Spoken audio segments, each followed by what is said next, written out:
Boa tarde, pessoal. Bem-vindos ao Plebcast, nosso episódio de número 4. É isso mesmo, quarto episódio do Plebcast. E hoje, finalmente, olha só. Hoje, finalmente, iremos para a parte 2 das lutas entre plebeus e patrícios da Roma Antiga. Poxa vida, finalmente. Eu tava revendo o primeiro episódio lá no dia 31 de maio, quando ele foi lançado. E no final, eu tinha prometido que saía até domingo daquela semana. E, bom, mais de um mês depois eu vou postar. Mas tem alguns motivos, porque, bom, como eu já comentei no terceiro episódio lá do Principal Problema da Sociedade, que tá muito legal também, recomendo muito vocês verem. Eu estava no final do semestre da minha faculdade, então agora eu estou de férias, ainda bem, então eu posso me dedicar mais ainda ao Plebcast, beleza? Antes da gente ir para a segunda parte, que vai estar bem interessante, eu vou comentar alguns avisos, certo? Gostaria de avisá-los que o canal no YouTube do Plebcast já está em funcionamento, ok? É só procurar no YouTube Plebcast, os dois episódios já estão lá, os episódios já estão lá postados no YouTube, caso você não tenha acesso, tipo, como pode dizer, um acesso ilimitado ao Spotify ou às plataformas de áudio, você pode também ouvir o Plebcast pelo YouTube, certo? E você que está ouvindo isso pelo YouTube, acompanhe o Plebcast também nas plataformas de áudio, como o Spotify, o Google Podcasts, o Breaker e entre outras. Eu ainda não postei o Plebcast no Deezer, mas eu ainda estou em vias de fazer isso. Aconteceu alguns problemas quando eu estava postando ele, por algum motivo não reconheceu o meu RSS, mas eu vou tentar de novo e vou resolver isso para postar de uma vez no Deezer, beleza? Então, é isso. Mais uma vez, bem-vindos ao Plebcast, então bora lá para a parte 2 das disputas entre plebeus e patrícios na Roma Antiga. Pois bem, na última parte nós acabamos na crise de 390, quando a gente falou do Marco Capitolino, um dos primeiros patrícios a relevar, a fazer parte das demandas do povo. E como a gente sabe, ele foi considerado tirano e foi condenado à morte. Assim como todas as pessoas que tentavam tomar parte do partido dos plebeus eram considerados contra a cidade e eram sumariamente executados. Pois bem, nós agora iremos partir para o ano de 376 a.C., com as leis de Licínio e Sestio. Pois bem, em 376 a.C., os tribunos da plebe, Caio Licínio e Lúcio Sestio, apresentaram 3 rogationias. O que são isso? São projetos de lei traduzindo para o bom e velho português.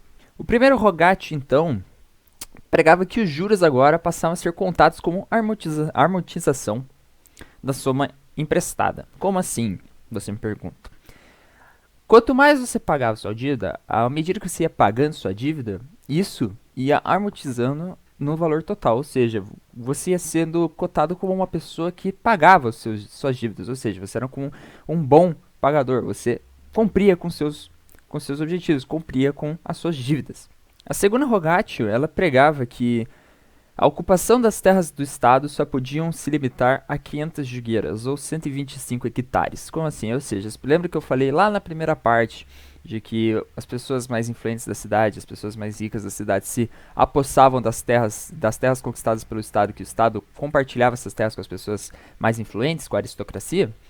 Agora o limite de terras compartilhadas só podia ser de 125 hectares. A terceira rogatio, ela pregava que o tribuno militar, o cargo de tribuno militar, seria abolido e voltaria ao antigo molde de cônsules, com uma modificação. Um dos cônsules teria que ser obrigatoriamente plebeu. Em 339, Pupílio Filhão, que era o ditador nessa época, era o ditador de Roma, promulgou 2 leis muito importantes. A primeira ela reafirmava que os plebiscitos tinham muita força dentro da cidade. Eu lembro que eu comentei que o povo de Roma podia fazer plebiscitos entre si, podiam votar entre si para tomar os melhores caminhos para a cidade. Então, eles reafirmavam a importância desses plebiscitos. Obviamente, vamos reafirmar aqui que eram homens e homens poderosos que votavam, certo? E a outra lei impunha que um dos censores deveria ser eleito entre os plebeus, ou seja, para evitar qualquer tipo de desigualdade, qualquer tipo de autoritarismo, um dos censores tinha que ser obrigatoriamente eleito entre os plebeus. Em 367 a.C., então, foi estabelecida uma nova lei muito importante.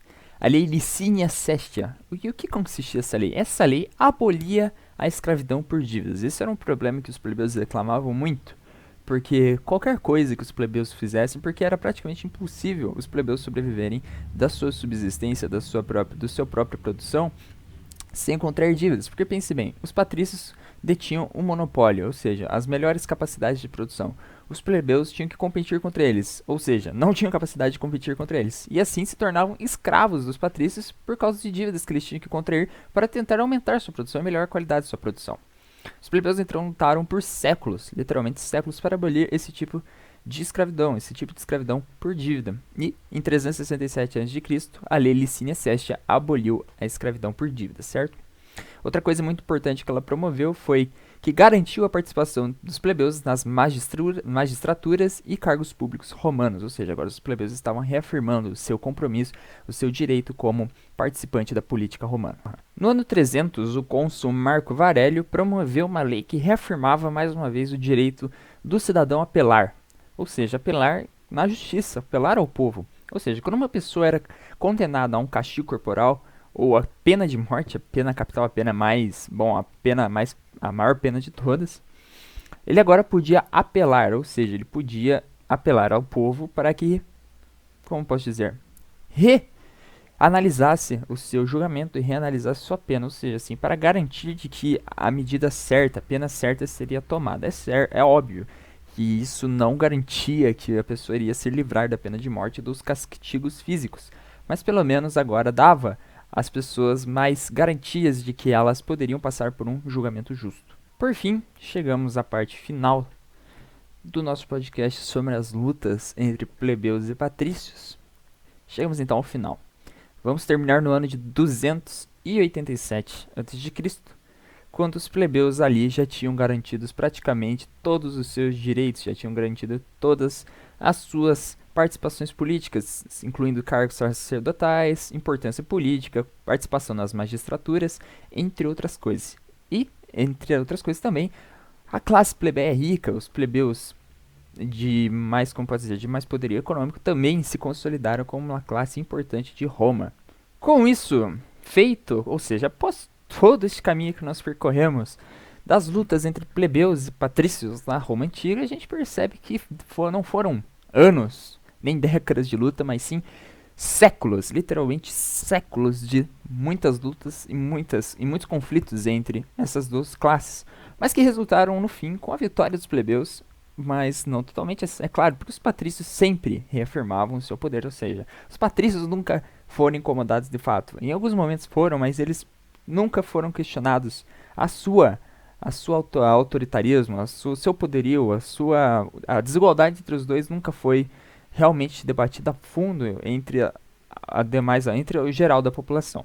Mas grandes conquistas foram feitas, como eu comentei no podcast. Então, fico por aqui, espero que você tenha gostado dessa parte 2. Eu sei que ela ficou bem mais curta do que a parte 1, mas também é porque eu já estava no final do meu roteiro, certo? Espero que você tenha curtido.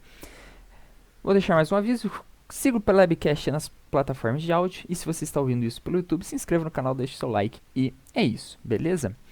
Mais um aviso. O episódio número 5 do Plebcast, que está ficando muito interessante, muito legal, que eu vou comentar entre os conflitos entre Cícero e Catilina na Roma Antiga. Está ficando muito interessante, acho que vai ficar muito legal. Vai sair ainda essa semana, certo? Muito obrigado a todos que ficaram até aqui. Fiquem bem e até o próximo Plebcast. Até mais. Tchau!